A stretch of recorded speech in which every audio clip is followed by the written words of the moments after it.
NTA International, reaching the corners of the earth. Muslim television Ahmadiyya international کی یہ نشریات آپ کی خدمت میں لندن سے پیش کی جا رہی ہیں۔ اس وقت ہم سیدنا حضرت امیر المومنین خلیفۃ المسیح رابع ایدہ اللہ تعالی بنصر العزیز کا ایک تاریخی خطبہ جمعہ آپ کی خدمت میں پیش کر رہے ہیں۔ حبیبنا صلی علی محمد صلی علی حبیبنا صلی علی محمد صلی علی رسولنا صلی علی محمد صلی علی رسولنا صلی علی محمد صلی علی محمد صلی علی محمد۔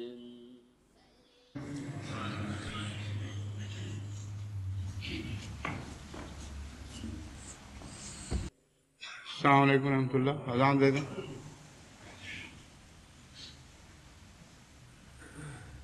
اللہ اکبر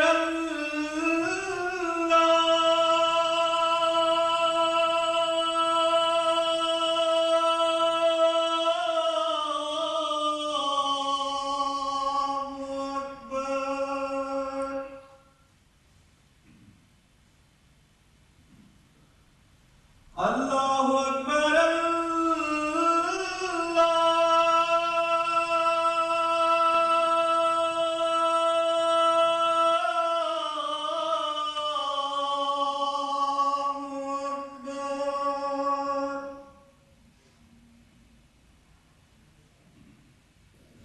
اشہد ان لا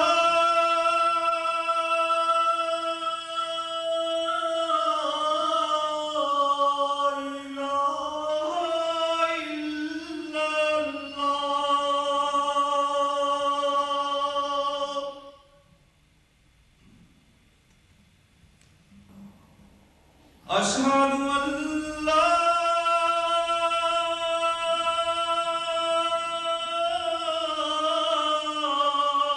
إله إلا الله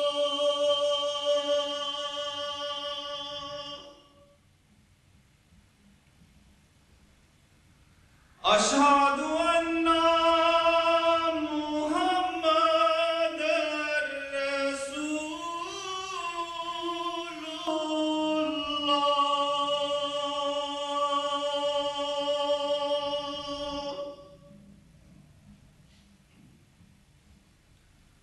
أشهد أن محمد رسول الله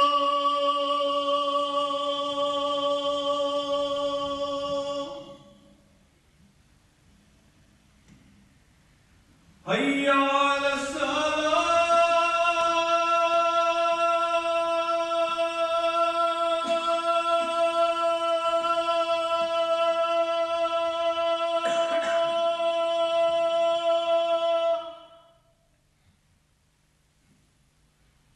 حي على الصلاة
أشهد أن لا إله إلا الله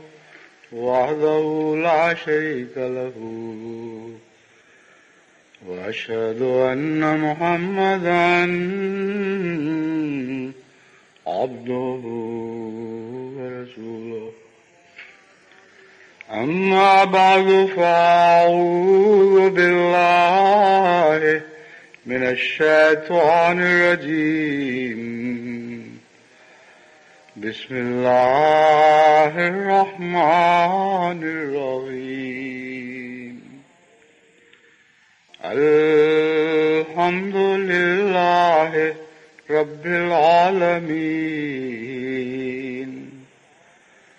الرحمن الرحيم مالك يوم الدين إياك نعبد وإياك نستعين اهدنا الصراط المستقيم صراط الذين أنعمت عليهم غير المغضوب عليهم ولا الضالين.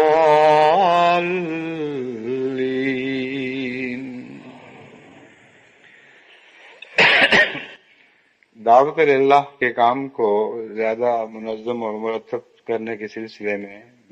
کچھ ہدایات دے رہا ہوں. اس سلسلے میں ایک بہت ہی اہم چیز، ہر ملک میں کم از کم ایک مرکز دعوت اللہ کے مستقل قیام کی ضرورت ہے. اب یہاں انگلستان میں جہاں لندن میں ہیڈ کوارٹر ہے،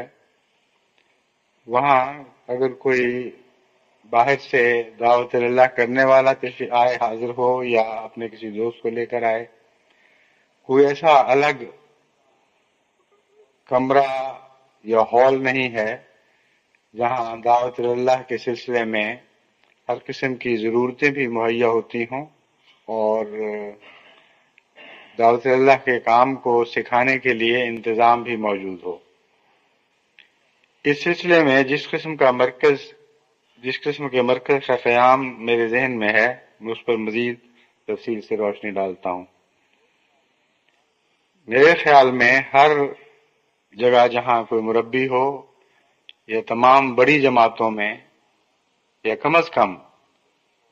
آغاز میں ملک کے ہیڈ کوارٹر میں جہاں جماعت کا ملک کا مرکز ہو، وہاں ایک جگہ خصوصیت سے دعوت اللہ کے لیے مخصوص کرنی چاہیے اور اس میں دعوت اللہ میں استعمال ہونے والی وہ تمام ضروریات مہیا ہونی چاہیے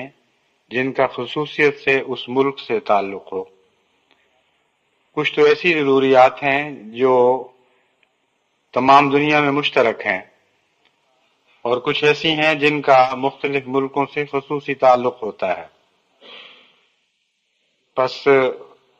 جو مشترک ضروریات ہیں وہ تو ہر ملک میں اسی طرح ہوں گی، لیکن خصوصی ضروریات مثلا گانا سے تعلق رکھنے والی، بنگلہ دیش سے تعلق رکھنے والی، امریکہ یا کینیڈا سے تعلق رکھنے والی، یہ انہی ممالک میں ہوں گی جہاں ان کی ضرورت ہے. اس سلسلے میں سب سے پہلی بات تو یہ ہے کہ ایسے مرکز میں مختلف قرآن کریم کے تراجم موجود ہونے چاہیے، یعنی اس حد تک موجود ہونے چاہیے جس حد تک اس ملک میں ضرورت پیش آ سکتی ہے. وسیع لائبریری الگ موجود ہے، یعنی ہدایت ہے کہ ہر ملک میں قائم کر دی جائے، اس لیے اس لائبریری کا اعادہ مقصود نہیں، مگر اس میں سے وہ حصہ جس کی اس ملک میں دعوت اللہ کے لیے ضرورت ہے وہ منتخب کر کے اسے وہاں ضرور اس کمرے میں سجانا چاہیے. مثلا اگر بنگال ہے تو بنگلہ قرآن کریم کا ترجمہ اس سلسلے میں اور خدمات جماعت کی طرف سے کی گئی ہوں تو ان کے نمونے وہ سارے موجود ہونے چاہیے. اسی طرح بنگال میں جو اقلیتیں دوسری پائی جاتی ہیں جن کی زبان الگ ہے لیکن بنگال میں ایک معقول تعداد میں وہ لوگ موجود ہیں، ان کے لیے بھی ضرورت کا سامان مہیا ہونا چاہیے۔ مثلا جنوبی اس میں چٹاگانگ کے علاقے میں بعض ایسی جگہ ہیں جہاں برمی زبان سمجھی جاتی ہے۔ اگر چٹاگانگ میں یہ مرکز قائم ہو تو برمی زبان کا لٹریچر بھی وہاں موجود ہونا چاہیے۔ اس کے علاوہ معلومات مہیا ہونی چاہیے ہر دعوت اللہ کرنے والے کے لیے کہ یہاں کیا کیا ہے، اور اس کا باقاعدہ اس کے چارٹس بن کر اس کمرے میں لٹکنے چاہیے جو تعارف کا رنگ رکھتے ہوں گے۔ مثلا یہ ذکر ہو کہ ہمارے پاس آڈیو ویڈیو میں یہ چیزیں یہاں موجود ہیں، ان کو دکھانے کا انتظام موجود ہے، ان زبانوں میں یہ چیزیں موجود ہیں۔ اگر آپ میں سے کسی کو دلچسپی ہو تو ان کو دکھانے کا انتظام کیا جا سکتا ہے، یعنی یہ لکھنا ضروری نہیں حصہ، لیکن یہ بتانا ضروری ہے۔ اس کے علاوہ لٹریچر میں سے مختلف زبانوں میں جو لٹریچر موجود ہے اس کا تعارف ہو، تاکہ سب سے پہلے آنے والا اس چارٹ کو ملاحظہ کر کے یہ معلوم کرے کہ ہمارے پاس یہاں کیا کچھ ہے۔ اس کے بعد اس کمرے میں تمام ضروری لٹریچر بھی جو تبلیغ کے سلسلے میں استعمال ہوتا ہو موجود ہونا چاہیے، آڈیو ویڈیو کیسٹس کے نمونے ہونے چاہیے اور ان کے دکھانے کا انتظام ہونا چاہیے، اور وہ لٹریچر جس کے متعلق یہ خیال ہو کہ وہ اس کا مطالبہ ہو سکتا ہے اس کا سٹاک کسی جگہ موجود ہونا چاہیے۔ اس کمرے کے معائنے کے بعد اگر کسی کو کسی خاص کتاب میں کسی آڈیو ویڈیو میں دلچسپی پیدا ہو تو معلوم ہو کہ وہ کیسے حاصل کی جائیں گی اور کتنی دیر میں وہ مہیا ہو سکتی ہیں۔ وہ چیزیں جو قیمتاً مہیا ہونی ہیں ان کے متعلق معلوم ہونا چاہیے، جو جماعت کی طرف سے تحفتاً پیش کی جا سکتی ہیں ان کے متعلق معلومات مہیا ہونی چاہیے۔ غرضی کہ ایک ایسا کمرہ ہو جس میں اٹھنے بیٹھنے کا بھی انتظام ہو، اگر سہولت چائے وغیرہ کی سہولت مہیا کی جا سکے تو اور بھی بہتر ہے، ورنہ کم از کم تبلیغی ضروریات کے سلسلے میں تمام چیزیں موجود ہونی چاہیے۔ اس کے علاوہ جو حوالے ہمارے لٹریچر میں مذکور ہیں جو کثرت سے استعمال ہونے والے ہیں، مختلف مذاہب سے تعلق رکھتے ہیں، کوئی عیسائیت، کچھ کا عیسائیت سے تعلق ہے، کچھ کا ہندوازم سے، کچھ کا سکھ ازم سے۔ بالعموم یہ دیکھا گیا ہے کہ جب دعوت اللہ کرنے والے کو کوئی سوال کرتا ہے کہ فلاں جو تم نے دکھایا ہے، اقتباس بتایا ہے کہ ہماری کتابوں میں موجود ہے، یہ دکھاؤ کہاں ہے، تو دو طرح کی مشکلات پیش آتی ہیں۔ اول یہ کہ اصل کتاب اس ملک میں ہی موجود نہیں ہوتی، دوسرے حوالے ناقص ہوتے ہیں، اور ہمارے پرانے طبع شدہ لٹریچر میں یہ بہت بڑی مشکل ہے کہ حوالوں کا انداز ایسا مضمون نگار کے سے انداز کا تھا، واقعاتی طور پر صحت کے ساتھ اعداد و شمار درج کرنے کا رجحان ہر شخص میں نہیں پایا جاتا۔ مضمون نگار اس زمانے میں جو مضمون لکھنے والے تھے بڑے اچھے دعوت اللہ کے مہارت رکھنے والے لوگ تھے، لیکن کتابوں کے حوالوں کے فن سے ناواقف تھے، اور چونکہ سچ بولنے والے تھے اس لیے وہ سمجھنے لگ جاتے تھے اپنے بھول پن میں کہ ہم نے تو دیکھا ہے حوالہ، ہم جانتے ہیں کہ سچا ہے، بس یہی کافی ہے، اور ذکر کر دیا کہ فلاں جگہ حوالہ موجود ہے۔ اور اکثر علمی کتابیں جو شائع بھی ہوئیں ان میں ایسے حوالے ہیں کہ دیکھیے بدر سن 1900 فلاں یا الحکم 1900 فلاں، اور اس حوالے سے آگے پھر وید کا حوالہ یا گیتا کا حوالہ ہے، یا بائبل کا حوالہ ہے، حالانکہ سیدھی معمولی سی بات ہے کہ جو کتابیں مستقل نوعیت کی ہیں، سب دنیا میں شائع شدہ ہیں، ان کے حوالوں کی تلاش کے لیے کوئی بدر کے فلاں سن کے پرچے میں جائے گا اور وہاں سے جا کے ڈھونڈے گا. تو مضمون نگاروں نے اپنے بھول پن میں یا سہل انگاری سے حوالے ایسے درج کر دیے جن تک پہنچنا ہر کس و ناقص کا کام نہیں ہے اور بے ضرورت ہے. ان کی تلاش ان رستوں سے بے ضرورت ہے جو رستے وہاں دکھائے گئے ہیں. پھر جب ان حوالوں کو دیکھا جاتا ہے جو اصل کتاب کے ہیں تو بسا اوقات یہ دقت پیش آتی ہے کہ وہاں ایڈیشن کا ذکر نہیں کہ کس ایڈیشن پہ کس صفحے کا حوالہ ہے، اور صرف گویا کہ ایک ہی ایڈیشن اس کتاب کا ساری عمر میں شائع ہوا ہے، اور جو شخص بھی کتاب کہیں سے وہ کتاب اٹھائے گا اس کو سیدھا اس صفحے پہ وہ حوالہ دکھائی دے گا. تو کوئی دعوت اللہ کرنے والوں کو بڑی شرمندگی ہوتی ہے جب اصل کتاب دکھائی جائے تو وہاں سے کچھ بھی نہیں نکلتا، حالانکہ حوالے موجود ہیں. پھر ترجموں سے متعلق اعتراضات کیے جاتے ہیں کہ یہ ترجمہ ہم تسلیم نہیں کرتے، اور اس کے لیے مستند ترجمہ کرنے والے کی کتاب پیش کی جانی ضروری ہے، اور ایک سے زیادہ ایسے ترجموں کے حوالے دینے چاہیے جو مد مقابل کو منظور ہوں. اس لیے بہت ضروری ہے کہ حوالوں کے سلسلے میں دعوت اللہ کے مرکز میں کچھ ایسا مواد موجود ہو جسے شوق علم تبلیغ کا شوق رکھنے والے روزمرہ اگر وہ آ سکتے ہیں، ورنہ کبھی کبھی جب بھی آ سکیں آ کر اس دیکھیں، ان حوالوں کو ان کا مطالعہ کریں اور خود تسلی پکڑ لیں کہ ہاں یہ چیز اس شکل میں فلاں جگہ موجود ہے. اس سلسلے میں ایک دقت یہ ہے کہ اگر یہ ساری اصل کتب مہیا کی جائیں تو بہت ضخیم لائبریری بن جائے گی. اس لیے اس کا یہ علاج ہم نے سوچا ہے کہ اصل کتب سے فوٹو سٹیٹ یعنی عکسی تصویریں اتار کر ان کے حوالے وہاں اکٹھے کر دیے جائیں اور منضبط کر دیے جائیں، تاکہ جس طرح کمپیوٹر کے ذریعے معلومات حاصل کی جاتی ہیں، ان حوالوں تک پہنچنے کے لیے کوئی ایسا چھوٹا سا کتابچہ ہو جس کی مدد سے ایک شخص معین طور پر معلوم کر سکے کہ جس حوالے کی مجھے ضرورت ہے اس کی عکسی تصویر کہاں ہے. اور عکسی تصویر کی کچھ کتابیں بنوائی جا سکتی ہیں، وہ کوئی مشکل کام نہیں ہے. اس سلسلے میں ایک دو عکسی تصویروں کی کتابیں بنوا کر ہم نے ایک دفعہ تمام مشنز کو بھجوائی بھی تھیں جو روزمرہ کے استعمال ہونے والے جماعت کے حوالے ہیں. لیکن ہر مذہب کے لیے خصوصی حوالوں کی کتابیں تیار ہونی چاہیے.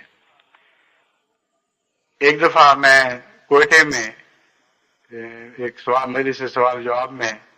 شامل ہوا تھا. وہاں ایک شخص نے اعتراض کر دیا کہ آپ جو حوالہ دیتے ہیں ان کا پرانوں کا حوالہ دے کر حضرت مسیح کے کشمیر کے سفر کا ذکر کرتے ہیں، جو حوالہ آپ نے دیا ہے یہ تو ہے ہی نہیں، غلط ہے حوالہ، اور میں ثابت کر سکتا ہوں. ان کے پاس کوئی ایسی کتاب ہوگی جس میں وہ حوالہ مختلف جگہوں میں مختلف تاریخ پر درج ہوگا یا مختلف صفحوں پر درج ہوگا. ہمارے درج کرنے والے نے جس کتاب کا حوالہ دیا اس کے صفحے اور تھے، اس کی ترتیب اور تھی. تو اس وقت تو میں اس کے چیلنج کو فوری طور پر قبول نہیں کر سکتا تھا، کیونکہ میں خود نہیں جانتا تھا کہ وہ حوالہ کہاں ہے اور اس کا ترجمہ بھی درست ہے یا نہیں. لیکن اس سے میں نے کہا کہ یہ میں یقین دلاتا ہوں کہ حوالہ ضرور موجود ہے، درست موجود ہے، کیونکہ حضرت مسیح موعود علیہ السلام نے لکھا ہے. اس میں غلطی کا کوئی دور کا بھی شائبہ نہیں ہے. لیکن میں جا کر تلاش کروں گا. چنانچہ پھر ربا آ کر تلاش کرنے کے بعد اس حوالے کا علم ہوا، اور یہاں انگلستان آنے کے بعد یہاں ایک پنڈت کو میں نے وہ حوالہ بھجوایا اور ان سے درخواست کی کہ آپ خود اس کا ترجمہ تفصیل سے کر کے دیں۔ تفصیل سے مراد یہ تھی کہ اس حوالے سے کچھ پہلے کی آیات کا بھی اور کچھ بعد کی آیات کا بھی، یا آیات نہ کہیں تو فقرات کا ترجمہ، تاکہ سیاق و سباق کا علم ہو سکے۔ وہ جب انہوں نے ترجمہ کر کے بھیجا تو میں یہ دیکھ کر حیران رہ گیا کہ ہمارے ہاں جو ترجمہ شروع سے مروج ہے اس کے مقابل پر یہ ترجمہ ہماری بہت زیادہ تائید کرنے والا ہے۔ اور مثلا اس حوالے میں راجہ شالبہان کا ذکر ہے، یوز آصف کا ذکر ہے، لیکن مسیح کا ذکر نہیں ملتا۔ جو ہمارے ترجمے عام طور پر مروج ہیں ان میں مسیح کا نام نہیں ملتا، لیکن یہ ہندو پنڈت نے، جس کو علم بھی نہیں تھا کہ میں کیوں اس کا ترجمہ کروا رہا ہوں، اس نے اس کا جب ذکر کیا یوز آصف کا، تو ایک ضمناً ذکر آیا ہے یوز آصف کا۔ اصل جب سوال و جواب راجہ شال بہان کے ساتھ اس نئے آنے والے کا ہوا، جس کو انہوں نے وادی میں پھرتے ہوئے دیکھا تھا اپنے چند ساتھیوں کے ساتھ، تو اس سوال و جواب میں جب راجہ شال بہان نے اس اجنبی آنے والے سے پوچھا کہ آپ کا نام کیا ہے، تو انہوں نے کہا مسیح ہوں۔ اور مسیح اور مشی یہ ایک ہی چیز کے دو تلفظ ہیں، اور بعد میں بھی مسیح نام سے وہ اپنے آپ کو وہ ذات مبارک متعارف کراتی رہی اور اسی حوالے سے بات کرتی رہی۔ اور جو تفصیلی حوالہ ہے وہ ہماری تائید میں بہت زیادہ قوی شواہد رکھتا ہے۔ تو ایک یہ عادت جو پڑ چکی ہے کہ پرانے حوالے جس قسم کے بھی درج ہوئے ہیں ان کو اسی طرح لیے چلو اور اصل کو دیکھو ہی نہ، اس سے دعوت اللہ کے کام کو بہت نقصان پہنچتا ہے، اور دعوت اللہ کرنے والے کا دماغ بھی وسعت اختیار نہیں کرتا۔ یہ عادت پیدا کرنی چاہیے، اور اس عادت کے سامان پورا کرنے کے لیے سامان مہیا کرنے چاہیے کہ جو دعوت اللہ کرنے والے جماعت کی طرف سے جو حوالے پیش کرتے ہیں وہ خود ان حوالوں کا مطالعہ کریں اور مختلف پہلوؤں سے ان کا مطالعہ کر کے جائزہ لے کر اپنے دل کو پوری طرح اطمینان دلائیں کہ جماعت احمدیہ جو بات کہتی ہے 100% درست ہے، اور اگر کوئی اس کو چیلنج کرے تو اس کے مقابل پر اس کو بلا کر دکھا سکیں۔ فوٹو سٹیٹ موجود ہوگی، اس سے بہت حد تک تسلی ہو جاتی ہے اصل کتاب کی فوٹو سٹیٹ اگر دکھا دی جائے، لیکن چونکہ یہ قطعی ذریعہ ہے اطمینان دلانے کا، اس لیے یعنی دعوت اللہ کے لیے قطعی ذریعہ ہے، مگر آنے والا ممکن ہے یہ کہے کہ نہیں اصل کتاب دیکھنا چاہتا ہوں، تو اس کی اصل کتاب کے متعلق بھی یہ معلومات ہونی چاہیے کہ کہاں موجود ہے۔ اگر اس ملک میں موجود نہیں ہے تو کس جگہ موجود ہے، اس کی کسی لائبریری سے پتہ کرنا چاہیے، اس لائبریری کسی ملک کی کسی لائبریری میں موجود ہے کہ نہیں، چنانچہ اس کے متعلق بھی معلومات ہونی چاہیے۔ بہت سی کتابیں ہیں جن میں ایک اور نقص یہ پیدا ہو جاتا ہے کہ حوالہ اس وقت کے لحاظ سے درست تھا، لیکن بعد میں تبدیلیاں پیدا کر لی گئیں، اور چونکہ وہ مخصوص حوالہ جماعت احمدیہ کی تائید میں ایک روشن نشان کی حیثیت رکھتا تھا، اس لیے مد مقابل نے تحریف سے کام لیتے ہوئے بعد میں جو کتب شائع کی ان میں سے وہ حوالہ غائب کر دیا گیا۔ مولوی دوستوں صاحب نے اس سلسلے میں ایک دفعہ تحقیق کر کے ایک بہت ہی عمدہ مضمون شائع کیا تھا، جس میں بتایا گیا تھا کہ بعض ظالموں نے احادیث میں بھی تحریف کرنے سے گریز نہیں کیا، اس وجہ سے کہ جماعت احمدیہ کو اس کا فائدہ پہنچتا تھا۔ اسی طرح عیسائیوں نے تحریف سے کام لیا ہے، بائبل کے بعض پرانے نسخوں میں اسلام کی تائید میں کھلا کھلا حوالہ موجود ہے، بعد میں شائع ہونے والے نسخوں میں وہ موجود نہیں ہے۔ گرو گرنتھ صاحب سکھوں کے لیے اتنی مقدس کتاب ہے، لیکن وہاں بھی ایک جگہ تحریف سے کام لیا گیا ہے. مثلا وہ حوالہ جس میں بٹالہ کے پرگنہ میں ایک ایسے گرو کے ظاہر ہونے کی خوشخبری حضرت گرو بابا نانک نے دی، جس کے متعلق فرمایا کہ وہ کبیر بھگت کبیر سے بھی بڑا ہوگا. اب بڑی معین پیشگوئی ہے، لیکن اب آپ کہیں گرو گرنتھ صاحب کو اٹھا کر دیکھیں تو آپ کو پیشگوئی دکھائی نہیں دے گی، لیکن ہمارے لٹریچر میں اس کا ذکر موجود ہے. اسی طرح حضرت اقدس مسیح موعود علیہ السلام نے بہت سے حوالے مختلف کتابوں کے دیے ہیں، جن کتابوں میں بعد میں تحریف کر لی گئی اور بعد کے ایڈیشنز میں ان کا ذکر نہیں ملتا. تو دعوت اللہ کا کام بہت احتیاط کا کام ہے اور بہت غور اور فکر کے ساتھ اس کے سارے پہلوؤں پر نظر رکھنا ضروری ہے. بس معلوم کرنا چاہیے، اور اگر کسی ملک میں ایسے وسائل نہ ہوں کہ وہ خود معلوم کر سکیں تو مرکز کو لکھ کر اپنی مشکلات پیش کریں، اور تمام وہ حوالے جن کا روزمرہ کسی ملک میں استعمال ہوتا ہو، کم از کم ان حوالوں کو، مگر کوشش یہی کرنی چاہیے کہ زیادہ سے زیادہ حوالوں کو ایسے رنگ میں محفوظ کر لیا جائے کہ جب بھی کوئی اس کے متعلق مزید جستجو کرنا چاہے اس کے پاس کافی مواد موجود ہو. حوالوں کو ترتیب دی جائے، اصل حوالوں اقتباسات کے فوٹو سٹیٹس یعنی عکسی تصویریں مہیا کی جائیں، اور ان سے متعلق مختصر تعارف کروایا جائے کہ یہ فلاں ایڈیشن میں موجود تھا، بعد کے ایڈیشن میں تحریف ہوئی. تحریف شدہ ایڈیشنز کے فوٹو سٹیٹ بھی ساتھ شامل کیے جائیں. یہ علم معلومات مہیا کی جائیں کہ فلاں فلاں لائبریری میں یہ مواد آج بھی موجود ہے، اور اگر مثلا برٹش میوزیم کی لائبریری میں کوئی پرانی کتاب اصل صورت میں موجود ہے تو اس سے مصدقہ نقول حاصل کرنی چاہیے، کیونکہ جب ان باتوں کا چرچا ہو اور دشمن اپنے آپ کو مغلوب دیکھے تو بعض دفعہ شرارت کرتا ہے، بعض دفعہ کتابوں کو نقصان پہنچاتا ہے. چنانچہ ہمارے جماعت احمدیہ کی تاریخ میں ایسے کئی واقعات ہیں کہ بعض ضروری کتب کو دشمن چرا کے لے گیا اور ضائع کر دیا، اور ان کی چونکہ حفاظت کی پوری احتیاط نہیں کی گئی تھی، اس لیے سلسلے کو نقصان پہنچا. ربا میں بھی جب وفود آیا کرتے تھے باہر سے سوال و جواب کے لیے، تو ان میں بعض تنگ نظر اور متعصب لوگ بھی آ جایا کرتے تھے. تو مجھے لائبریرین صاحب سے علم ہوا کہ انہوں نے وہاں یہ حرکت کرنی شروع کر دی جو نایاب نسخے جماعت کی تائید میں استعمال ہوتے ہیں. ایک مولوی صاحب نے ان میں سے ایک نسخہ جیب میں ڈالا اور کھسک گئے، اور وہ نسخہ پھر غائب ہو گیا. میں نہیں جانتا کہ اس کا متبادل مہیا ہوا کہ نہیں، مگر ایسے واقعات ہوتے ہیں. اس لیے اقتباسات کے سلسلے میں یہ احتیاط کی جائے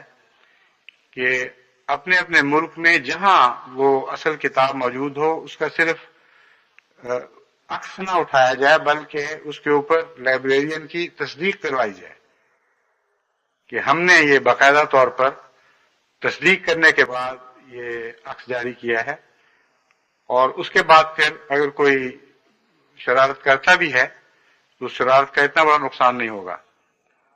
تو دعوت اللہ کے مراکز ان معنوں میں تیار کرنا جو معنی میں بیان کیے ہیں،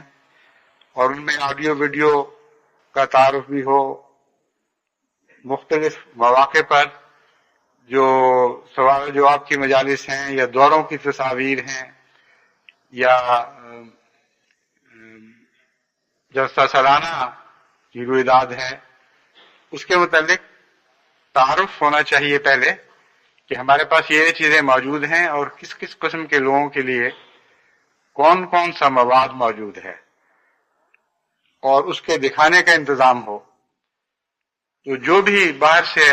یعنی باہر کی جماعتوں سے یا مقامی شہر سے آتا ہے وہ بیٹھے کچھ عرصہ، اس کا دل لگے، اس کو معلوم ہو کہ میرا کہاں مقام ہے جہاں میں نے آ کر مزید معلومات حاصل کرنی ہے، اس دفتر سے اپنائیت کا احساس پیدا ہو اور وہاں رونق لگنی شروع ہو، اور دوستوں کو لا کر، یعنی غیر احمدی دوستوں کو بھی لا کر وہاں بٹھایا جائے اور وہاں کے آڈیو ویڈیو لٹریچر سے استفادہ کیا جائے۔ اس کے علاوہ اس سینٹر میں ایسا رجسٹر ہونا چاہیے جہاں مطالبات کا اندراج ہو، اس کے کھلنے کے باقاعدہ اوقات مقرر ہونے چاہیے۔ مطالبات کا اندراج ان معنوں میں کہ ایک شخص آتا ہے، کہتا ہے مجھے فلاں فلاں کتب کی ضرورت ہے، وہ کتابیں ان کے پاس نہیں ہیں، وہاں سیکریٹری ہو، خواہ وہ مستقل طور پر تنخواہ دار ملازم کے طور پر رکھا گیا ہو، یا جیسا کہ بہتر رواج ہے رضاکار کوئی اپنا وقت دے کر وہاں بیٹھا ہو، اس کا فرض ہے کہ کسی رجسٹر پر ایسے مطالبات درج کرے اور کارروائی کے خانے میں بعد ازاں یہ درج کرے کہ اس مطالبے کی کب تعمیل ہوئی، ورنہ بعض دفعہ 6 مہینے کے بعد لوگ مجھے لکھتے ہیں جی ہم فلاں جگہ گئے تھے اور وہاں ہم نے یہ مطالبہ کیا تھا کہ فلاں لٹریچر بھیجا جائے، فلاں کیسٹ مہیا کی جائے، اور ہمارے دوست آج تک مانگتے ہیں اور ہم شرمندہ ہو رہے ہیں، اب تک ہمیں مہیا نہیں کی گئی۔ پوچھنے والے بھی 6 مہینے کے بعد بتاتے ہیں، اور اس وقت یہ بھی نہیں پتہ لگتا کہ کس سے پوچھا گیا تھا، کہاں یہ مطالبہ درج ہے۔ اس لیے لٹریچر کا ہو یا آڈیو ویڈیو کیسٹس کا مطالبہ ہو، لازماً کسی رجسٹر میں وہ مطالبات درج ہونے چاہیے اور ان پر کارروائی کا خانہ خالی رہے جب تک وہ کارروائی ہو نہیں جاتی، اور اگر کچھ عرصے تک کارروائی نہیں ہوتی تو یہ اندراج ہو کہ کیوں کارروائی نہیں ہوئی ہے، اور ایسی باتیں جن کا مجبوریوں سے تعلق ہو، مثلا کوشش کے باوجود وہ چیز دستیاب نہیں ہو رہی، ان کے متعلق مجھے بھی لکھنا چاہیے۔ جہاں روزمرہ کی کارروائی ہو رہی ہے وہاں مجھے لکھنے کی ضرورت نہیں ہے، لیکن جہاں کوئی مشکل درپیش ہو، کوئی روک پیدا ہو جائے، وہاں ضرور مجھے اطلاع کرنی چاہیے کہ فلاں ملک میں فلاں دعوت اللہ کے کام کے سلسلے میں یہ روک ہمارے رستے میں حائل ہوئی ہے، تاکہ حتی المقدور اس کو دور کرنے کی کوشش کی جائے۔ اس کے علاوہ ایک ایسا رجسٹر ہونا چاہیے جس میں مخالفین کی جوابی کارروائی یا ابتدائی طور پر ان کی طرف سے جماعت کے خلاف معاندانہ کارروائیوں کا ذکر ہو کر آگے کارروائی کے خانے میں یہ ذکر کیا جائے کہ ہم نے اس کے جواب میں کیا اقدامات کیے ہیں۔ ایسی باتیں بعض دفعہ علم میں آتی ہیں جن کے متعلق جوابی کارروائی کرنے کا کوئی اپنے آپ کو ذمہ داری نہیں سمجھتا، وہ سمجھتے ہیں ہر جوابی کارروائی براہ راست مرکز سے ہونی چاہیے۔ مثلا انگلستان میں بعض دفعہ عیسائیوں کی طرف سے، بعض دفعہ دوسرے مسلمانوں کی طرف سے جماعت کے خلاف اشتعال انگیز لٹریچر، غلط فہمیاں پھیلانے والا لٹریچر تقسیم کیا جاتا ہے، اور یہاں کوئی شخص اپنے آپ کو یہ ذمہ دار نہیں سمجھتا کہ اگر خلیفہ وقت یہاں موجود نہ ہو تب بھی ہماری لازماً ذمہ داری ہے کہ ہم خود اس کا جواب دیں یا جواب تلاش کریں، فوری طور پر جماعت کو مطلع کریں کہ کیا کارروائی کی جا رہی ہے۔ بعض دفعہ کئی مہینے کے بعد اتفاقاً کوئی احمدی دوست مجھے اٹھا کر وہ لٹریچر بھجوا دیتا ہے کہ میرے علم کے مطابق فلاں وقت سے لٹریچر تقسیم ہو رہا ہے اور ہمارے بچوں کے دماغوں پر برا اثر پڑ رہا ہے۔ یعنی اگر وہ اس سے منفی رنگ میں متاثر نہیں بھی ہوئے تو تکلیف کا اثر تو ضرور پڑتا ہے، بے چینی پیدا ہوتی ہے، وہ کہتے ہیں ایسی باتیں کی جا رہی ہیں، ہماری طرف سے کیا جواب ہے۔ ایسی اطلاع ملنے پر جب میں نے تحقیق کی تو پتہ چلا کہ واقعتاً یہ بات درست ہے، اور وہ بات یہ تھی کہ حضرت مسیح موعود علیہ السلام نے عیسائیوں سے مناظروں کے دوران جہاں ایسے الفاظ استعمال کیے ہیں جس سے معلوم ہوتا ہے کہ حضرت مسیح علیہ السلام پر سختی کی گئی ہے اور آپ کی گویا ہتک کی گئی ہے، ان الفاظ کو سیاق و سباق سے نکال کر اس طرح پیش کیا گیا کہ جس کے نتیجے میں بہت ہی غلط تاثر پیدا ہوتا ہے کہ گویا نعوذ باللہ حضرت مسیح موعود علیہ الصلوۃ والسلام کے دل میں حضرت مسیح کی کوئی بھی عزت نہیں تھی، بلکہ آپ ان کو یہ اور یہ اور یہ اور یہ سمجھتے تھے،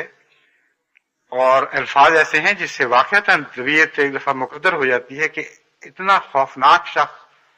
اگر مسیح واقعی ایسے نعوذ باللہ خوفناک شخص تھے تو نبی اللہ تو درکنار وہ ایک عام شریف انسان کہلانے کے بھی مستحق نہیں رہتے۔ یہ تاثر ہے جو قائم کیا جاتا ہے اور قائم کیا جا رہا تھا، اور مہینوں گزر گئے، جماعت انگلستان کو یہ خیال نہیں آیا کہ ہماری ذمہ داری ہے کہ ہم فوری طور پر معلوم کریں کہ ان باتوں کا جواب کہاں پہلے سے موجود ہے، اگر نہیں ہے تو فوری طور پر اس کا جواب تیار کروایا جائے اور تقسیم کروایا جائے۔ چنانچہ میں نے پھر اس کا جواب لکھوایا اور وہ حضرت مسیح پر حد کی ہتک کا الزام، اس قسم کا کچھ اصول عنوان ہے، اور اسے پھر باقاعدہ شائع کروایا۔ ابھی تک میں نہیں جانتا کہ جماعت انگلستان نے اس کا انگریزی ترجمہ کر کے تقسیم کروایا ہے کہ نہیں، مگر جب اس کا جواب آپ پڑھتے ہیں تو بالکل صورتحال برعکس ہو جاتی ہے۔ حضرت اقدس مسیح موعود علیہ الصلوۃ والسلام کا احترام پہلے کی نسبت کئی گنا دل میں بڑھ جاتا ہے، کیونکہ اس مناظرے کا پس منظر بتایا جاتا ہے، وہ صورتحال بتائی جاتی ہے جس میں حضرت مسیح علیہ الصلوۃ والسلام نے یہ جوابی حملہ کیا ہے عیسائیوں پر، اور جب یہ سمجھایا جاتا ہے خود حضرت مسیح موعود علیہ الصلوۃ والسلام کے الفاظ میں، یہ حملہ ہرگز اس پاک اور مقدس ذات پر نہیں جس کا ذکر قرآن کریم میں مسیح نبی اللہ کے طور پر ملتا ہے، بلکہ اس فردی وجود پر ہے جس کی کوئی حقیقت نہیں، اور عیسائیوں کے لٹریچر میں خود ان کے اپنی زبان سے اس کا یہ تعارف کروایا گیا ہے۔ اور جب یہ بتایا جاتا ہے کہ اس کی ضرورت کیوں پیش آئی، کیوں اس قسم کے جوابی حملے کی ضرورت پیش آئی، تو پڑھنے والے کا دل بجائے اس کے کہ احمدیت سے اور مسیح علیہ السلام سے متنفر ہو، اچانک حضرت مسیح موعود اور احمدیت کی تائید میں اس کا دل پلٹ جاتا ہے۔ چنانچہ اس کا ایک تجربہ ہالینڈ میں ہوا، وہاں ایک بہت پرانے احمدیت کے واقف اور جماعت میں آنے جانے والے دوست تھے، جو غالباً گزشتہ 24 سال سے ہالینڈ میں تھے، یا اس سے بھی شاید زائد، ایک اچھے عالم اور علم دوست انسان تھے۔ ان کے متعلق جب مجھ سے تعارف کروایا گیا کہ انہوں نے حال ہی میں بیعت کی ہے، تو میں نے ان سے پوچھا کہ کس طرح آپ کو بیعت کی توفیق ملی، تو انہوں نے بتایا کہ مجھے آپ کے امام، مقامی امام نے ایک رسالہ ڈچ زبان میں ترجمے کے لیے بھجوایا تھا، اور اس کا عنوان ہے حضرت مسیح پر کی ہتک یا گستاخی کا الزام اور اس کا جواب۔ وہ کہتے ہیں جب میں نے وہ پڑھا تو حضرت مسیح موعود علیہ السلام کی صداقت اس طرح دل نشین ہو گئی کہ اس کے بعد میرے لیے کسی تردد کا کوئی سوال باقی نہیں رہا۔ بس وہی چیز جسے ایک رنگ میں دشمن پیش کرتا ہے اور احمدیت سے متنفر کر دیتا ہے، جب صحیح پس منظر میں پیش کی جائے تو احمدیت کی محبت پیدا کرنے کا موجب بن جاتی ہے۔ بس اس پہلو سے ہر ملک کا فرض ہے کہ دشمن کی کارروائیوں پر نظر رکھے، اور یہ علم ہوتے ہی کہ فلاں قسم کا لٹریچر جماعت کے خلاف شائع کیا جا رہا ہے، فوری طور پر معلوم کیا جائے کہ اس لٹریچر کا پہلے کون سا مؤثر اور شافی جواب موجود ہے۔ اگر نہ ہو یا موجودہ حالات کے یعنی اس وقت کے حالات کے تقاضوں کے مطابق پورا نہ ہو تو نیا لٹریچر تیار کیا جائے۔ لیکن یہ کام لازماً اول طور پر سیکرٹری اصلاح و ارشاد کا ہے، اور چونکہ سیکرٹری دعوت اللہ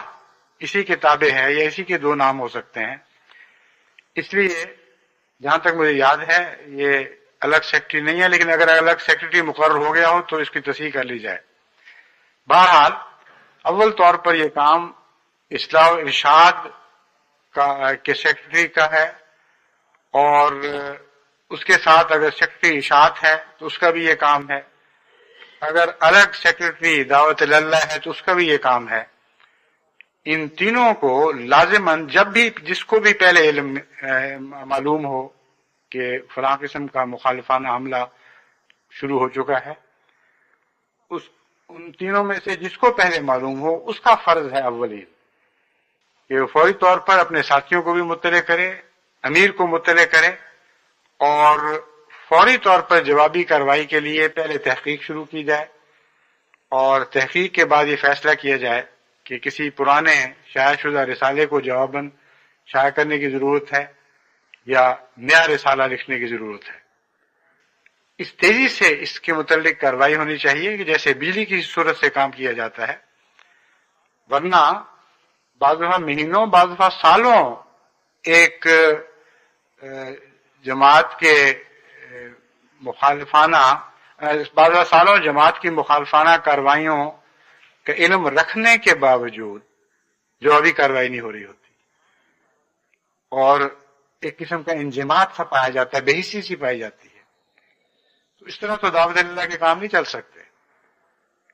ایسا تیزی سے رد عمل ہونا چاہیے جیسے حضرت اقدس مسیح موعود علیہ الصلوۃ والسلام دکھایا کرتے تھے۔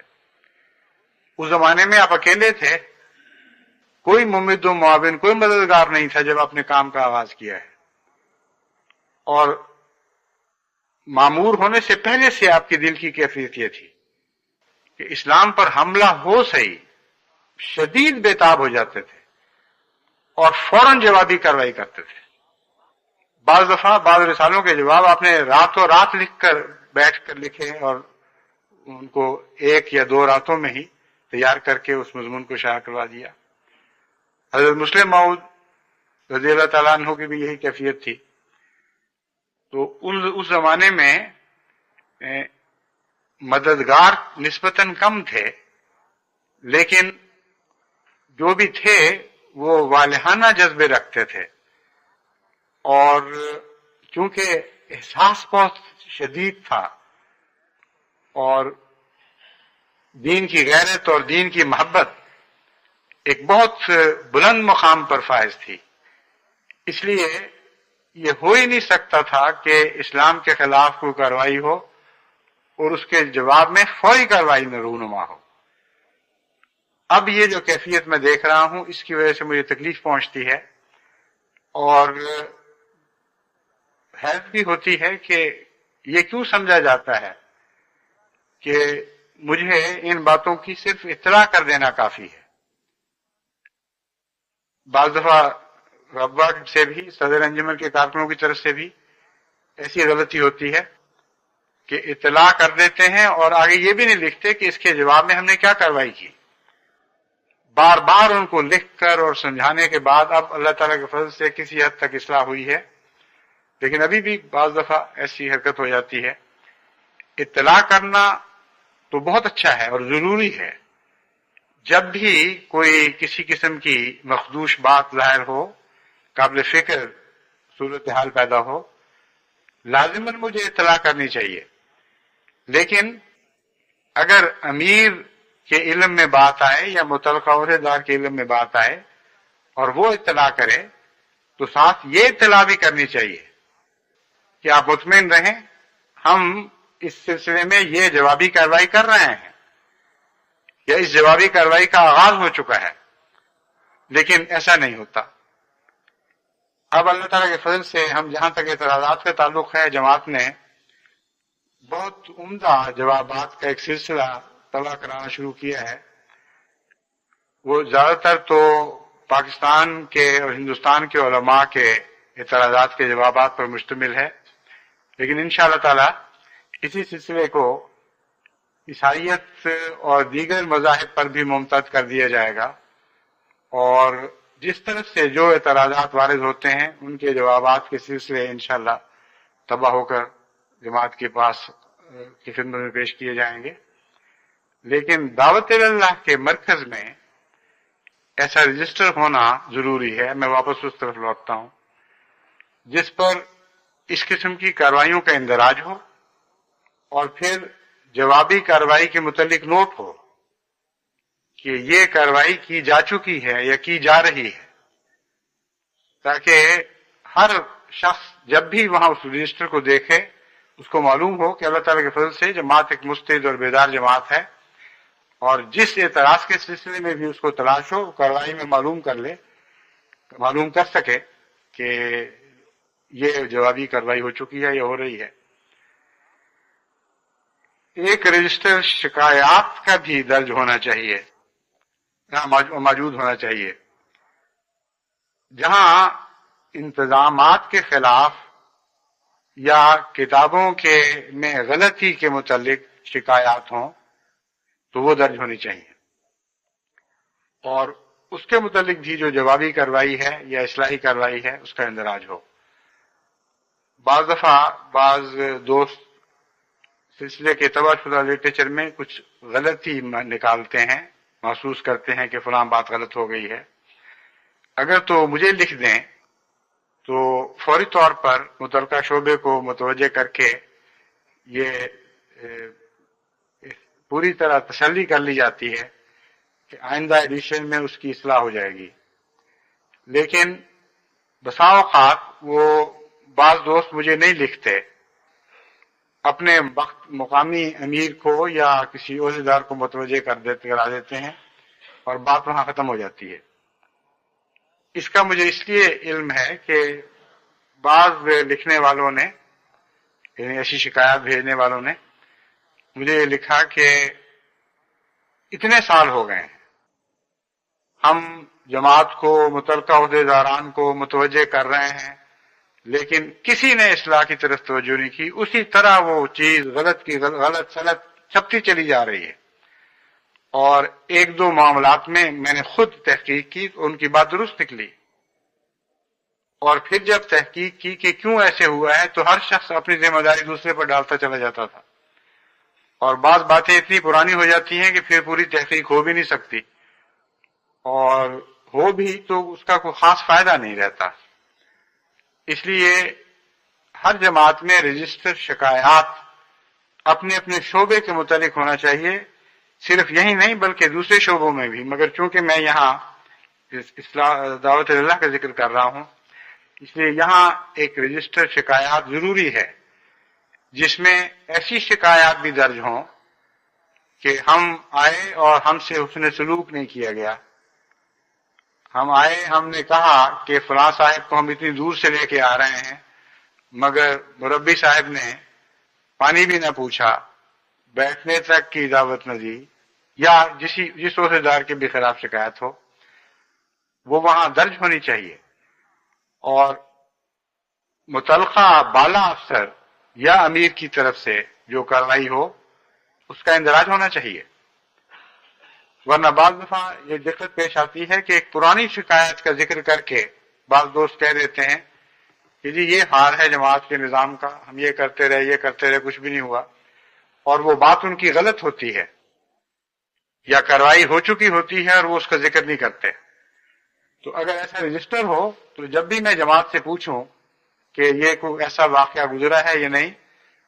اور گزرا تو آپ نے کیا کارروائی کی، تو فوراً وہ مجھے دکھا سکیں. بہرحال دعوت اللہ کا کام چونکہ بہت ہی نازک جذبات سے تعلق رکھنے والا کام ہے، اگر کوئی شخص احمدیت میں دلچسپی لے رہا ہے اس کے جذبات کو ٹھوکر کے سامان، اس کے جذبات کو ٹھوکر لگانے کا ظلم کیا جائے تو یہ کوئی معمولی ظلم نہیں ہے. اس لیے اس معاملے میں تو غیر معمولی احتیاط کی ضرورت ہے. داعین اللہ کو تازہ دم رکھنا بہت ضروری ہے. تازہ دم رکھنے سے مراد یہ ہے کہ وقتاً فوقتاً ان کو ایسا مواد مہیا ہوتا رہے جس سے ان کی روح تازہ ہو، ان کے اندر دعوت اللہ کی محبت پیدا ہو، ان کے اندر نئے جذبے بیدار ہوں، ان کا جذبہ، ان کی دعائیں تبلیغ کے دوران رونما ہونے والے معجزات، یہ ایسا مواد ہے جن سے ان کو مختلف رنگ میں مختلف وقتوں میں مطلع کیا جا سکتا ہے، اور مطلع کرنا تو غلط ہے، یعنی ان کو ایسا مواد مہیا کیا جائے جس سے وہ ان واقعات کو پڑھ کر اپنی روح کی تازگی اور شادابی کے سامان پیدا کریں۔ میں نے حضرت مسیح موعود علیہ السلام کے زمانے کا خصوصیت سے اس لیے ذکر کیا ہے کہ حضرت اقدس محمد مصطفیٰ صلی اللہ علیہ وآلہ وسلم کے زمانے کے دعوت اللہ کے واقعات بہت کم محفوظ ہیں، حالانکہ اس کثرت سے دعوت اللہ اس زمانے میں ہوئی ہے اور کوئی بھی پیشہ ور خدمت کرنے والا نہیں تھا جو باقاعدہ تنخواہ دار ہو۔ اس کے باوجود تمام صحابہ نے آنن فانن عرب میں ہی بھی اور عرب سے باہر دوسرے ممالک میں بھی اسلام کا پیغام پہنچایا، تو بغیر دعوت اللہ کے تو یہ ممکن نہیں تھا۔ لیکن افسوس ہے کہ ان تفاصیل کا کہیں ذکر نہیں ملتا، ان تجارب کا ذکر نہیں ملتا، کیا کیا باتیں ہوئیں اور کس طرح ان کو جوابات دیے گئے، کیا مشکلات پیش آئیں، کس طرح ان مشکلات کو پر قابو پایا گیا، دعائیں کی گئیں، معجزات رونما ہوئے، ان کا تفصیلی ذکر نہیں ہے۔ صرف من جملہ تاریخ میں ان باتوں کا پتہ چلتا ہے کہ اس قسم کے واقعات ہوتے رہے ہیں، مگر چونکہ دعوت اللہ کی تاریخ حضرت مسیح موعود علیہ السلام کے زمانے میں دہرائی گئی ہے، اس لیے اس تازہ تاریخ سے ہم استفادہ کر کے یہ بھی اندازہ کر سکتے ہیں کہ پہلے کیا ہوتا ہوگا، کون سی چیزیں تھیں جو کامیاب ہوئی ہیں۔ اس قسم کی کتب اگر ضخیم کتب کی شکل میں پہنچائی جائیں تو بعض دفعہ ایسا فائدہ نہیں ہوتا، کیونکہ ہر شخص کے پاس وقت نہیں ہوتا کہ وہ تفصیلی طور پر زیادہ ضخیم کتابوں کا مطالعہ کر سکے، اور ایک دفعہ اگر مطالعہ کر بھی لے تو ایک دفعہ ہی اس کی سیری ہو جائے گی، لیکن میں یہ چاہتا ہوں کہ ایک دفعہ سیری نہ ہو بلکہ بار بار ہو۔ اس لیے چھوٹے چھوٹے رسائل ان مضامین کے شائع ہوتے رہیں، خواہ آپ کے ملکی رسائل میں یہ مضامین شائع ہوں یا چھوٹے چھوٹے پمفلیٹس کی شکل میں صرف دعوت اللہ کرنے والوں کو انگیخت کرنے کے لیے اور ان کو ان کے جذبے دوبارہ بیدار کرنے کی خاطر وہ چھپوائے جائیں اور ان تک پہنچائے جائیں، تو اس سے عموماً مجھے امید ہے انشاءاللہ تعالی بہت فائدہ پہنچے گا۔ پھر ایسے ایمان افروز واقعات کا انتخاب اچھا ہونا چاہیے اور کسی خاص منصوبے کے ماتحت ہونا چاہیے، اتفاقی طور پر نہ ہو۔ مثلا بعض حضرت مسیح موعود علیہ السلام کے صحابہ مختلف مذاہب کا گہرا علم رکھتے تھے، اور جب بھی ان کی تبلیغی واقعات کا آپ مطالعہ کرتے ہیں تو حیران ہو جاتے ہیں کہ مختلف مذاہب کا ان کو ذاتی طور پر کتنا گہرا علم تھا، اور مناظرے کے دوران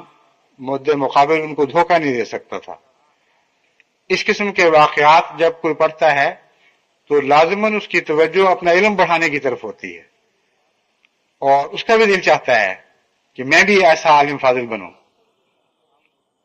حضرت مولوی غلام رسول صاحب راجے کی کے مناظرے ہیں،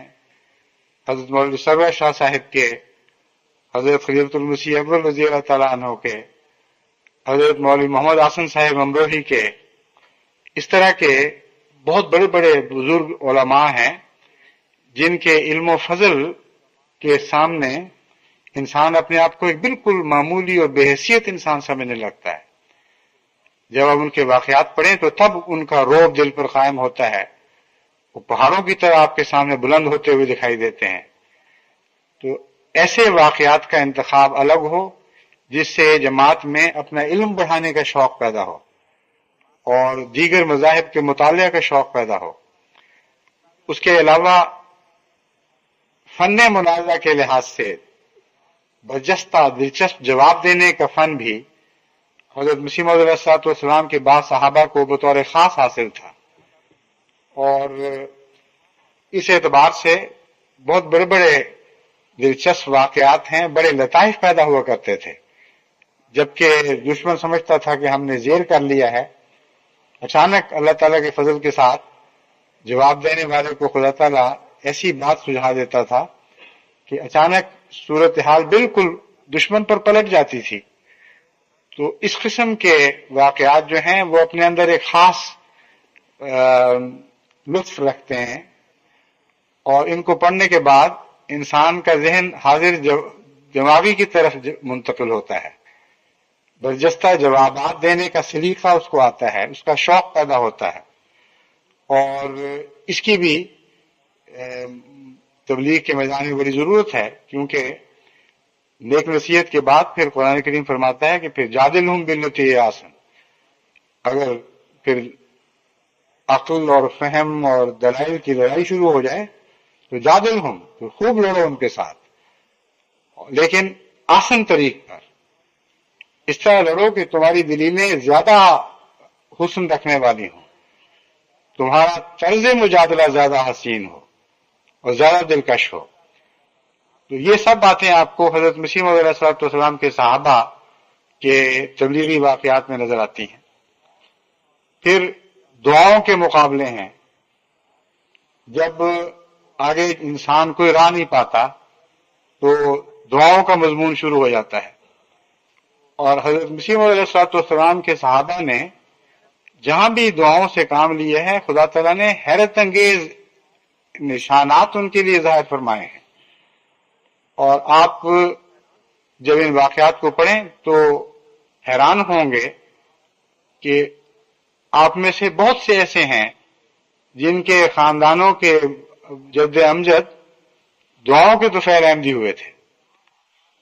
اور بعض خاندان کے افراد کو اپنا پتہ ہی نہیں کہ ہمارے خاندان میں احمدیت کیسے آئی تھی، اور ہمارے بزرگوں نے اس زمانے میں جبکہ احمدیت کو قبول کرنا ایک بہت بڑا دل گردے کا کام تھا، کیوں قبول کر لیا۔ ان واقعات کو پڑھتے ہوئے پھر ان خاندانوں کے بزرگوں کے بعض دفعہ نام آتے ہیں تو دل چاہتا ہے کہ ان کی ساری اولاد کو پتہ ہو کہ ہم کس کی اولاد ہیں، کن واقعات کے نتیجے میں ہمارے بزرگوں کو یہ روشنی نصیب ہوئی۔ مگر بہرحال اس کے علاوہ جو فائدہ میرے زیر نظر ہے وہ یہ ہے کہ ان واقعات کو پڑھ کر ہر دعوت اللہ کرنے والے کے دل میں یہ بات جاگزین ہو جائے گی کہ دعوت اللہ کا کام خشک اور خالی دل کے ساتھ نہیں ہو سکتا، اس کا روحانیت کے ساتھ گہرا واسطہ ہے۔ جب تک میں خدا نما وجود نہ بنوں، جب تک میں اپنے رب سے تعلق نہ رکھوں، اس وقت تک یہ کام میرے بس کا نہیں ہے۔ اور چونکہ خدا تعالیٰ کی طرف سے قدرت نمائی کے واقعات وہ پڑھ چکا ہوگا، اس لیے پہلے سے بڑھ کر خدا تعالیٰ کی ہستی پر کامل یقین ہوگا، اور خدا تعالیٰ کی محبت دل میں پہلے سے بڑھ کر موزن ہوگی، اور اللہ تعالیٰ کے فضل سے اس کی ساری زندگی پر اس کے اچھے اثرات مترتب ہوں گے۔ تو جہاں یہ دعوت اللہ کرنے والا دوسرے کو خدا کی طرف بلا رہا ہوگا، دعوت اللہ کی تیاری کے دوران وہ خود بھی خدا کی طرف کھینچا چلا جا رہا ہوگا۔ اس لیے دعوت اللہ کے کام کو اگر سلیقے اور ترتیب سے کیا جائے تو اس کے بہت بڑے فوائد ہیں، بیرونی بھی اور اندرونی بھی، اور دعوت اللہ کو پھر خدا کے فضل کے ساتھ بڑے بڑے پھل لگ سکتے ہیں۔ بس ایک یا دو یا تین باتوں کا نام دعوت اللہ نہیں، بہت ایک وسیع نظام کا نام ہے۔ اس میں جماعت کی انتظامیہ کو بھی بھرپور حصہ لینا ہوگا، ان ساری باتوں کے جائزے لے کر ایک بہت عمدہ منصوبے کے مطابق سلیقے اور ترتیب کے ساتھ اس کام کو رفتہ رفتہ کھولنا ہوگا، اور سب دعوت اللہ کرنے والوں پر نظر رکھنی ہوگی۔ یہ کام دیکھنے میں بڑا وسیع اور مشکل ہے، لیکن تھوڑا تھوڑا حسب توفیق شروع کر دیا جائے تو آسان ہوتا چلا جاتا ہے اور کچھ مشکل نہیں رہتا۔ صرف اس سلسلے میں باقاعدہ کام کرنے والوں کی تربیت کی ضرورت ہے، جو شروع میں کچھ مشکل معلوم ہوتی ہے۔ ایک دفعہ اگر امراء اور ان کے ساتھی کچھ لوگوں کی تربیت صحیح کر لیں تو وہ ٹیمیں ان کے ساتھ مددگار اور معاون بن کر خدمت کرتی رہیں گی، پھر آگے اور اچھے تربیت یافتہ لوگ پیدا ہوتے رہیں گے۔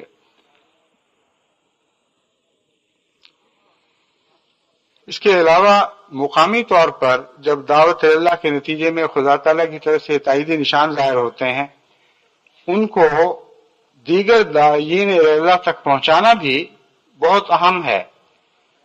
اور ہر جگہ جہاں بھی تبلیغ کامیابی سے ہو چل رہی ہے وہاں ایسے واقعات ضرور ہوتے ہیں۔ یہ ہو ہی نہیں سکتا کہ خدا تعالیٰ کی غیر معمولی تائید کے بغیر تبلیغ کو پھل لگیں، اور جہاں بھی کسی نو موبائل سے میں نے گفتگو کی ہے تو اس گفتگو کے دوران مجھے معلوم ہوا کہ اللہ تعالیٰ کے فضل کے ساتھ میں دلائل کی بات نہیں تھی، اور بہت سی باتیں ہیں جنہوں نے اس نو احمدی کے دل پر اثر ڈالا، اور بعض اعجازی نشان انہوں نے اپنی آنکھوں سے دیکھے۔ تو وہ نشان جو قریب کے نشان ہوں وہ بعض دفعہ دور کے زیادہ عظیم الشان نشانات کے مقابل پر بھی زیادہ دل پر اثر پیدا کرتے ہیں۔ جو دور کی بات ہے وہ خواہ کتنی ہی بڑی ہو، وہ اتنا اثر دل پہ بعض دفعہ نہیں کر سکتی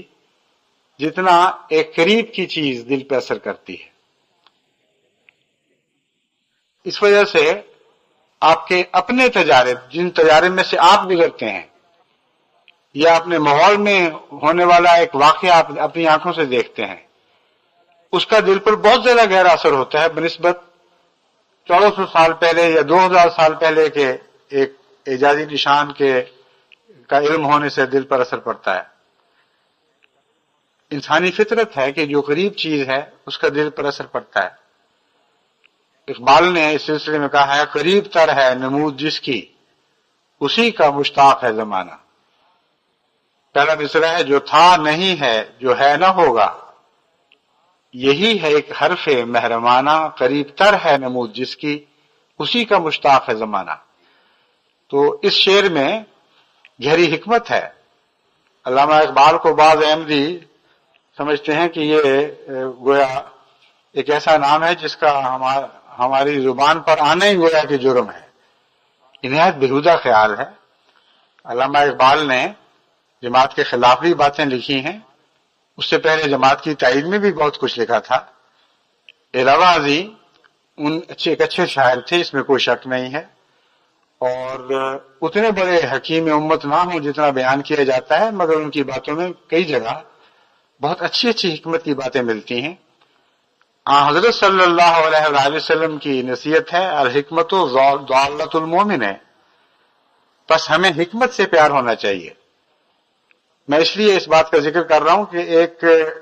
ملک میں ایک مربی نے کسی دوسرے احمدی کے اوپر بڑی سختی کی کہ تم نے جماعتی مجلس میں علامہ اقبال کے شعر کی تعریف کیوں کی۔ وہ شعر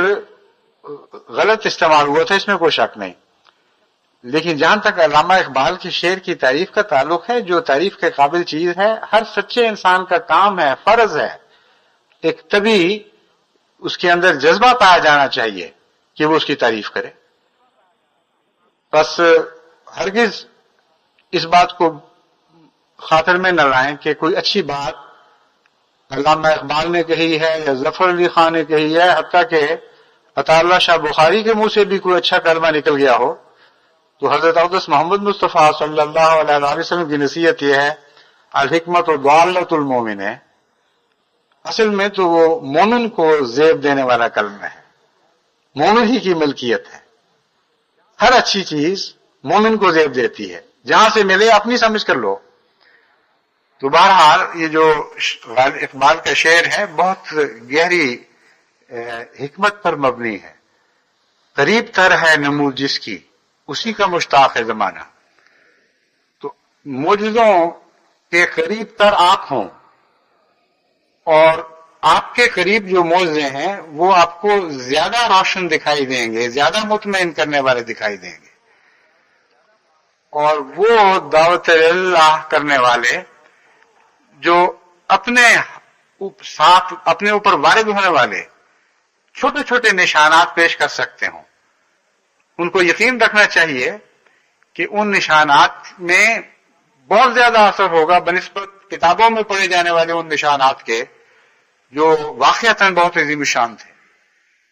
بس آپ کے دوستوں کو آپ کی ذات میں کچھ کرامات دکھائی دینی چاہیے، کچھ عجائب کام دیکھنے کے لیے ملنے چاہیے، اور ان کو معلوم ہونا چاہیے کہ اس شخص کا تعلق اللہ تعالیٰ سے ہے۔ بس جب اس قسم کے واقعات جیسے کہ میں نے بیان کیا ہے آپ دعوت اللہ کرنے والوں کو بھیجیں گے تو لازماً ان کی توجہ اس طرف پیدا ہوگی، اور وہ اپنا جائزہ لیں گے، اپنا خدا تعالیٰ سے قرب کا تعلق بڑھانے کی کوشش کریں گے۔ بہت دفعہ دل میں بے قرار تمنا پیدا ہوگی، وہ رو رو کے دعائیں کریں گے، اے خدا گل پھینکے ہے اوروں کی طرف بلکہ ثمر بھی، اے خانہ برانداز چمن کچھ تو ادھر بھی، تو نے پہلوں کے ساتھ حسن و احسان کے ایسے سلوک کیے، ایسے ایسے عظیم الشان نشانات ان کو دکھائے، ان کی تائید میں حیرت انگیز طور پر ظاہر ہوا اور حیرت انگیز کام ان کی خاطر دکھائے۔ ہم بھی تو اسی چمن کے شجر ہیں، ہمیں بھی ایسے ثمر عطا کر، ہم بھی تو اسی چمن کے عاشق ہیں، ہمیں بھی وہ پھل نصیب فرما جن پھلوں سے تو نے پہلوں کو سیر کر دیا، اور جن پھلوں کی برکت سے جماعت احمدیہ کو اللہ تعالیٰ کے فضل سے ان لوگوں کی ان دعوت اللہ کرنے والوں کے ذریعے تو نے پھیلانے کی توفیق عطا فرمائی۔ ہم پر بھی ایسے افضال کی بارش فرما، ایسے نمونے ہم پر ظاہر فرما۔ یہ دعا ہے جو انسان بعض دفعہ عام طور پر روز کرتا رہتا ہے، لیکن اس دعا میں وہ اثر نہیں پیدا ہو سکتا جتنا کسی واقعہ کو دیکھ کر یا پڑھ کر اس کے نتیجے میں پیدا ہونے والی دعا میں اثر ہوا کرتا ہے۔ اس نقطے کو آپ خوب اچھی طرح سمجھ لیں، ورنہ دعوت اللہ کرنے والے کہیں گے ہمیں کیا ضرورت ہے ان واقعات کو پڑھنے کی، ہم روزانہ یہ دعا کرتے ہیں، اے اللہ ہمیں نشان دے، اے اللہ ہمیں برکت دے، اے خدا ہمارے ہاتھ سے مجھے رونما فرما۔ یہ خالی منہ کی باتیں ہیں۔ دعا میں ایک گہرا اثر ہونا چاہیے، اور وہ اثر یوں ہی منہ کی باتوں سے پیدا نہیں ہوا کرتا۔ قرآن کریم نے اس کی مثال دی ہے۔ حضرت زکریا کے متعلق فرمایا کہ وہ مدتوں سے دعا کر رہے تھے کہ اے خدا مجھے اولاد دے، مجھے بیٹا دے، اور اس مضمون کو پڑھنے سے پتہ چلتا ہے کہ ساری عمر یہ دعا کی اور مایوس نہیں ہوئے، لیکن اس دعا میں وہ اثر پیدا نہیں ہوا جو اس واقعہ کے بعد ہوا کہ آپ حضرت مریم کے حجرے میں ایک دفعہ گئے، وہاں آپ نے اللہ تعالیٰ کے عظیم نشانات، نازل ہونے والے نشانات دیکھے، وہ رزق دیکھا جو حضرت مریم کو عطا ہو رہا تھا۔ اس کے نتیجے میں اس کے حوالے سے آپ کے دل میں ایک عجیب ولولہ اٹھا ہے، اور اس پر آپ نے دعا کی ہے کہ اے رب مجھے بھی ایک پاک بیٹا عطا کر، مجھے بھی ایسا بیٹا عطا کر جو تیرے نام کو بلند کرنے والا ہو، جو تیرے نور کو دنیا میں پھیلانے والا ہو، اور میری اچھی باتوں کو میرے بعد زندہ رکھنے والا ہو، تاکہ میرے شریک یہ تانا نہ دیں کہ اس کی اچھائیاں اس کے ساتھ ہی مر گئیں، وہ میری نیکیوں کا وارث ہو۔ وہ دعا جس جذبے سے اٹھی ہے وہ ایسا جذبہ تھا کہ جس کے نام مقبول ہونے کا سوال ہی نہیں تھا۔ اور جب آپ نے یہ دعا کی کہ اے خدا میرے تو بال سفید ہو گئے، میری ہڈیاں گل گئیں یہ دعا کرتے کرتے، اب میں یہ دعا کرتا ہوں اے خدا کہ تو کچھ قبول فرما، میں تجھ سے مایوس نہیں ہوں، تو مان اللہ تعالیٰ نے اس کے جواب میں فرمایا کہ ہاں ہم تجھے ایک بیٹے کی خوشخبری دیتے ہیں جس کا نام یحییٰ ہوگا، ایسا نام جو پہلے اس سے کبھی دنیا نے نہیں سنا۔ چنانچہ اللہ تعالیٰ کے فضل سے پھر حضرت زکریا اسی شان کے ساتھ پیدا ہوئے جس شان کے ساتھ آپ کی خوشخبری دی گئی تھی، اور یہ تو خیر ایک لمبا الگ مضمون ہے آپ کی زندگی سے متعلق. میں واپس آتا ہوں اس مضمون کی طرف کہ دعا وہی ہوتی ہے مختلف وقتوں میں کی جاتی ہے، مگر بعض دفعہ وہ دعا اثر سے لبریز ہو جاتی ہے، اور بعض دفعہ وہ دعا ایک سرسری سی دعا رہتی ہے. میں یہ نہیں کہہ رہا کہ نعوذ باللہ حضرت زکریا سرسری دعا کیا کرتے تھے. میں یہ کہہ رہا ہوں کہ ایک نبی جو دل کی گہرائی سے دعا کرتا ہے اس کے اندر بھی مختلف وقتوں میں اس کی دعاؤں میں بھی مختلف وقتوں میں مختلف اثرات ہوتے ہیں. عام آدمی کی دعاؤں میں بھی مختلف وقتوں میں مختلف اثرات ہوتے ہیں، مگر جب کسی خاص واقعہ سے دل پہ بہت گہرا اثر پڑا ہوا ہو اس وقت کی دعا اور رنگ رکھتی ہے. بس جب آپ بزرگوں کے اچھے واقعات پڑھیں، دل پر اثر کرنے والے واقعات پڑھیں، جس نوعیت کے وہ واقعات ہوں، اس نوعیت کی دعا جو دل سے اٹھے گی وہ عام دعاؤں کے مقابل پر زیادہ اثر رکھنے والی ہوگی. بس دعوت اللہ کرنے والے تو سادہ لوگ ہیں، اکثر علم کے لحاظ سے بھی بہت پیچھے ہیں، کمزور ہیں. جذبہ ہے کہ ہم دعوت اللہ کرنا چاہتے ہیں اور کرنے کے لیے اپنا نام پیش کر دیتے ہیں، مگر ان سے سلیقے کے ساتھ کام لینا، ان کی ضروریات کو پورا کرنا، ان کی تربیت کرنا، ان پر نظر رکھنا، ان کی موقع بموقع مدد کرتے رہنا اور ان کو دن بدن دعوت اللہ کے کام کے لیے زیادہ تیار کرتے رہنا، یہ سارے کام نظام جماعت کے کام ہیں. اور جیسا کہ میں نے بیان کیا ہے، جو ذرائع میں نے آج آپ کے سامنے رکھے ہیں ان کو اگر آپ استعمال کریں تو میں امید رکھتا ہوں کہ اس سے انشاءاللہ تعالی آپ کی دعوت اللہ کے کام میں نمایاں فرق پیدا ہوگا بہتری کی طرف. اور اس کے علاوہ چند باتیں ہیں، میں نہیں کہہ سکتا کہ اگلے خطبے میں ان کو بیان کر سکوں گا یا نہیں، مگر انشاءاللہ اس موضوع پہ وقتاً فوقتاً آپ سے مخاطب ہوتا رہوں گا. دعا ہے اللہ تعالی ہمیں توفیق عطا فرمائے کہ ہم عظیم شان کام کو اس طرح سے انجام دیں جس طرح جماعت احمدیہ سے توقعات کی گئی ہیں. جب میں کہتا ہوں جماعت احمدیہ سے توقعات کی گئی ہیں تو یاد رکھیں ہم سے یہ توقع کی گئی ہے کہ اسلام کی باسط ثانیہ میں تبلیغ کے کام کو جماعت احمدیہ اپنے منتہا تک پہنچا دے گی، اور اولین کے دور میں جو عظیم الشان کام حضرت اقدس محمد مصطفیٰ صلی اللہ علیہ وآلہ وسلم کے ہاتھوں سے جاری ہوا، آخرین کے دور میں آپ ہی کے غلام کامل اور عاشق کامل حضرت مرزا غلام احمد علیہ الصلوۃ والسلام کے ذریعے اس کام کو آگے بڑھایا جائے گا جہاں تک کہ ساری دنیا اسلام میں داخل ہو جائے گی. یہ توقع ہے، اور یہ توقع آپ سے خدا تعالیٰ نے کی ہے. اس توقع کا قرآن کریم میں ذکر ملتا ہے کہ ایسا ایک روحانی وجود پیدا ہوگا جو حضرت اقدس محمد مصطفیٰ صلی اللہ علیہ وآلہ وسلم کے دعوت اللہ کے کام کو پایہ تکمیل تک پہنچا دے گا. یہ وہ وعدہ ہے جو قرآن کریم میں دیا گیا ہے، جس کے متعلق تمام نہیں تو بہت سے بڑے بڑے پرانے مفسرین اور بزرگ یہ بیان کرتے ہیں کہ یہ وعدہ مسیح موت کے زمانے میں پورا ہونا ہے. لِيُظْهِرَهُ عَلَى الدِّينِ كُلِّهِ، یہ وہ وعدہ ہے جس کا میں ذکر کر رہا ہوں. ایک ایسا ظاہر ہونا تھا جس کے زمانے میں حضرت محمد مصطفیٰ صلی اللہ علیہ وآلہ وسلم کا دین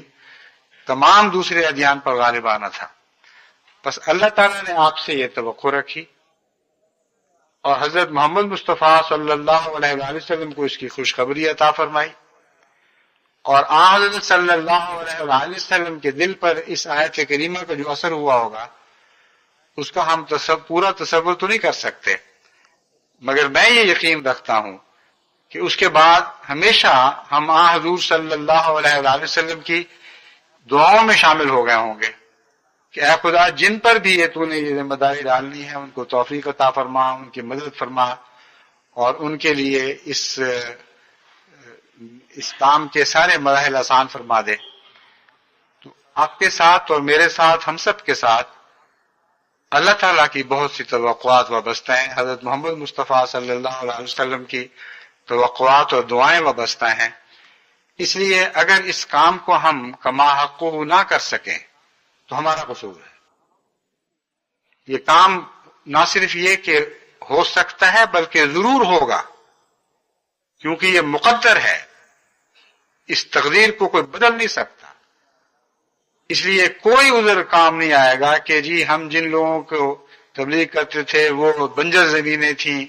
وہ گندے علاقے تھے، جس قسم کے بھی لوگ تھے، جس قسم کے بھی علاقے تھے، ان سب کا علم اللہ تعالیٰ کو تھا۔ اس کے باوجود خدا تعالیٰ نے قرآن کریم میں یہ وعدہ فرمایا کہ ایک ایسا وقت آئے گا کہ دین و اسلام کو تمام دیگر ادیان پر غالب کر دیا جائے گا۔ اور اہل اللہ بزرگوں نے اس آیت کریمہ کے متعلق یہ تفسیر بیان فرمائی کہ یہ واقعہ مسیح موعود کے زمانے میں ہونے والا ہے۔ بس ہم جو مسیح موعود علیہ السلام کی سچی ضمانت جماعت ہیں، ہم سے بہت بڑی توقعات ہیں، اس لیے ان توقعات کے نتیجے میں کامل یقین دل میں پیدا کریں، ٹھوس یقین کے ساتھ آگے بڑھیں۔ یہ کام ہو سکتا ہے، ضرور ہوگا، اور خدا کے فضل سے ہمارے ذریعے ہوگا، اور پھر اس کے نتیجے میں دعائیں کریں، اس کے نتیجے میں جو بھی ذمہ داریاں عائد ہوتی ہیں ان کو پوری طرح ادا کرنے کی کوشش کریں۔ اللہ تعالیٰ ہمیں اس کی توفیق عطا فرمائے۔ جو بقیہ مضامین ہیں وہ انشاءاللہ آئندہ کسی وقت آپ کے سامنے پیش کروں۔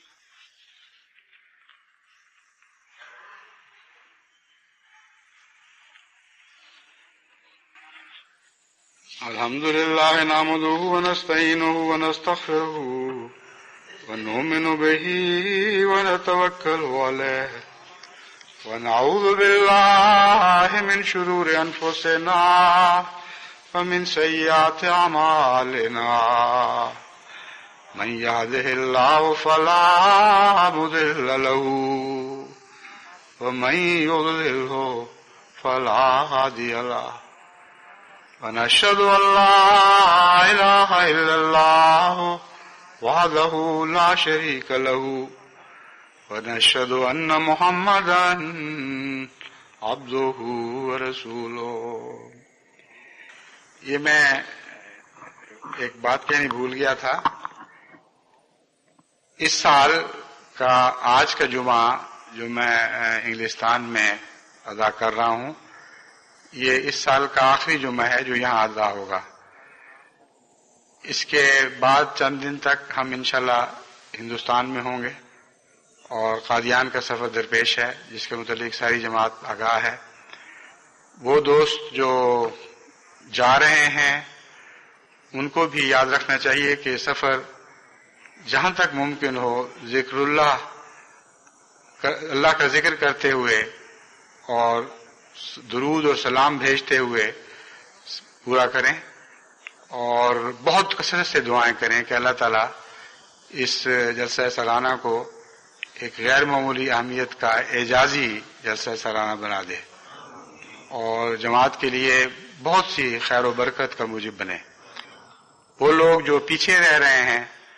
ان کو پیچھے رہنے کا ایک غم ہے، وہ اپنے خطوں میں ملاقاتوں میں بھی ذکر کرتے ہیں۔ ان کو پیچھے رہنے کے غم کو اپنے لیے ایک بہت ہی نفع بخش سرمایہ میں تبدیل کر دینا چاہیے۔ وہ اس غم کے نتیجے میں دعائیں کریں کہ اے اللہ ہم تو نہیں جا سکتے، ہماری محرومی کے احساس کو قبول فرما لے اور ہمارے دکھ کو جماعت کے لیے خوشیوں میں تبدیل کر دے، اور جو تکلیف ہم محسوس کر رہے ہیں اس کے نتیجے میں جماعت کے لیے آسائش پیدا فرما، اور تیرے وعدوں کے پورا ہونے کے دن قریب آ جائیں۔ وہ جلسہ اگر ہم نہیں دیکھ سکتے تو ہمیں اس جلسے کی برکات دکھا دے، اور اس جلسے کے نتیجے میں ہونے والے عالمی افضالات کے ہم بھی شاہد بن جائیں. اسی رنگ میں جو پیچھے رہنے والے ہیں وہ بھی دعائیں کر کے اس جلسے کے فیض میں شامل ہو سکتے ہیں، اور اس جلسے کے نتیجے میں جو فیوز ظاہر ہوں گے بعد میں ان میں وہ اللہ تعالیٰ کے فضل کے ساتھ گواہ بن سکتے ہیں. اللہ تعالیٰ ہمیں اس کی توفیق عطا فرمائے.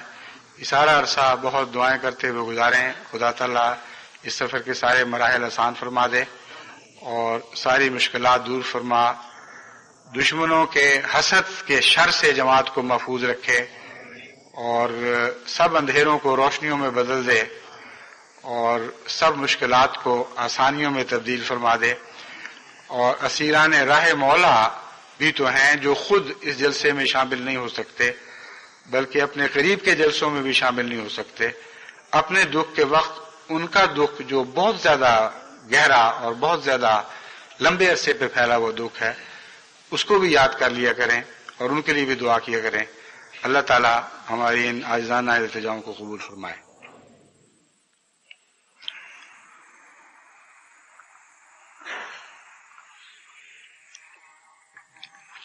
عباد اللہ رحمکم اللہ ان اللہ یامر بالعدل والاحسان وایتاء ذی القربى وینہی عن الفحشاء والمنکر والبغی یعظکم لعلکم تذکرون. اذکروا اللہ یذکرکم وادعوہ یستجب لکم ولذکر اللہ اکبر.